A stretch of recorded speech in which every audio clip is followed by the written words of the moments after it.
What's up, guys? This is my CRF 450R supermoto. I made a walk around video on this bike talking about some of the stuff I've done to it, and I realized I didn't really explain the wiring or how I did any of the lighting, so that's what I'm going to do today.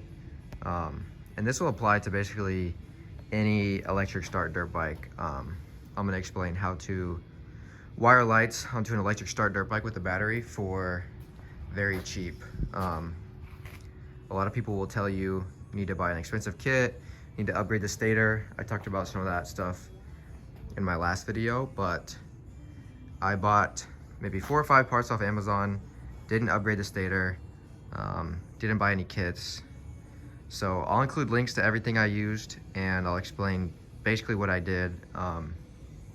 If you have experience wiring, it's not that big of a deal, but it was a little bit difficult for me, given that I didn't have any electrical experience or anything like that. So I'll kind of get into stuff here. So the biggest thing you need is a wiring harness. I'll post a link of the one I used, but the biggest thing about a wiring harness is it has the fuse in it and it has a relay in it, and it'll also let you wire multiple lights off your battery without having to connect all those wires to the battery itself.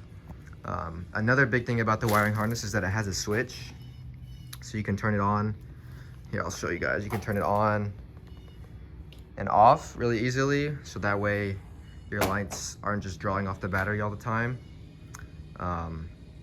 So first thing, the wiring harness I bought did not come with this bar mount switch. It came with essentially one of these right here, but I had no way to mount it. I was thinking about cutting a hole in the bar pad there. That was gonna be the best option, other than keeping it just like tucked up under here or something. But I ended up finding this, and I'll post a link to this. And the reason I like this is because if you see this connector right here, it plugs directly into the wiring harness. It's the same connector that the wiring harness had for the original switch, so it just allows you to get like a clean mount for your switch for the wiring harness. Let this truck pass.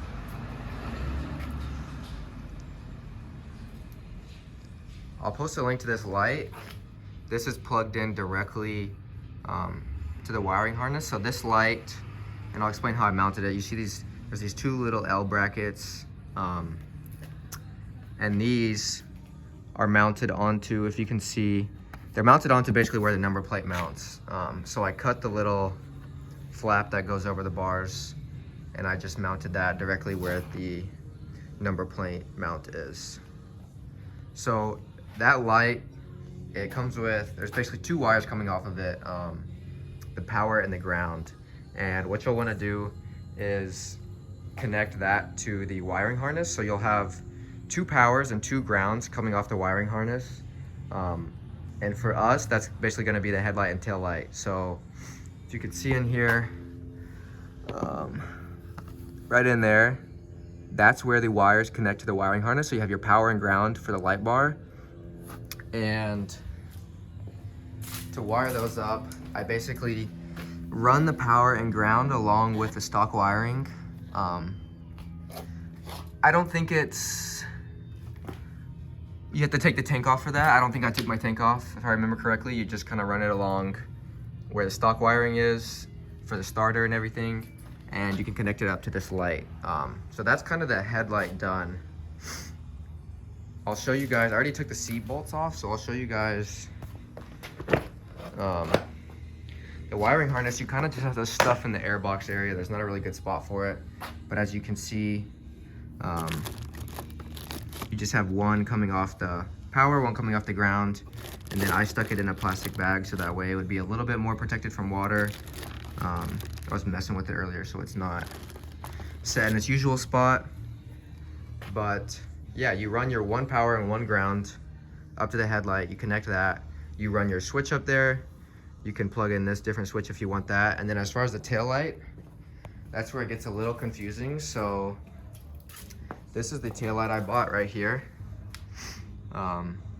It's blinker, tail light, running light, all in one. I don't use the blinkers. I'm in Texas, it's not required to have blinkers to be street legal. And If you're making a motocross bike street legal, it doesn't come with a blinker switch, so I just didn't worry about it. You can try and figure out if you want. It shouldn't be too hard. But basically this taillight comes with 5 wires. You're gonna have left blinker, right blinker, power for the running light, ground, and then power for the brake light. So if you forget about all those and just worry about power and ground for the running light, it's the same exact deal as the headlight. You wire in the power, you wire in the ground, and now you have your running light working. I'll show you guys what it looks like real quick. This is the running light, and then the other LEDs light up for blinkers and tail light. So as far as the brake light, that's where it gets a little confusing. So you have a couple options. You can get like a spring switch or a banjo bolt. I went the banjo bolt route, as you can see here. You have to bleed your brakes because you have to undo that bolt, and then you just use this banjo bolt here, and it's basically a pressure activated switch. So whenever you pull your brake, it'll trigger that switch. And how this works is, so remember I said you have a wire for the brake light. What you're gonna wanna do, you'll have to buy some extra wire. This is the hardest part. Buy some extra wire, connect it to the 2 wires that come off the banjo bolt. Again, run it along here. I put it in this little kind of netting stuff, if you can see there, to run it all the way to the back of the bike. And then you can't really see it here without taking off my number plate, but you can see that little right there is where it gets ran to the back of the bike, and I use some connectors to connect those wires to the wires that come off the tail light. And basically what you want to do is you take those 2 wires coming from the brake light, or coming from the banjo bolt, sorry. You connect one to the brake light wire, and you connect one to power. Either you can splice off the running light power wire, or you can splice off the battery.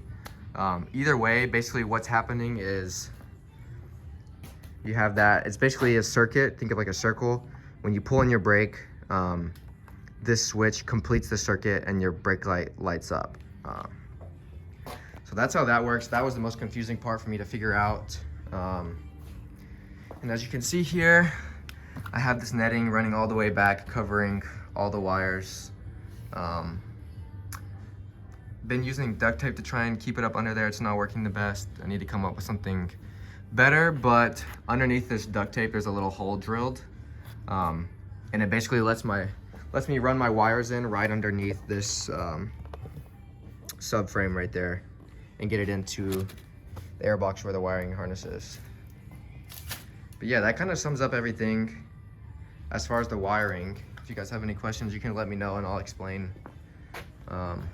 anything else that you guys might need explained.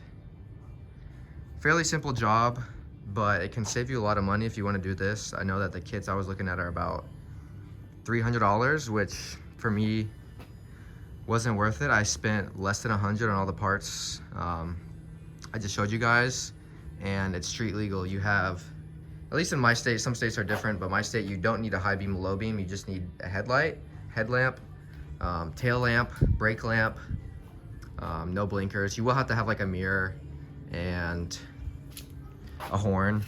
What I did is I just went on Amazon and got a horn that was battery powered, so I didn't have more draw coming off the battery, given that I'm on the stock stator. I didn't want more draw from the battery, so I just got a little horn that had its own battery, stuck it up behind the number plate, but the guy didn't even end up checking that. So yeah, and then I had some Amazon mirrors that you just kind of clamp on the bars on each side, and that's fully street legal. So hopefully I can save you guys some money. And if you're scared of wiring, I would say this is a good project to start with. It's not super complicated. The hardest part is connecting the wires from the banjo bolt and getting them, using the extra wire to run it all the way to the back of the bike. But everything else, you'll have to buy some connectors to make that happen, to get that extra wire connected to the wire coming off the banjo bolt.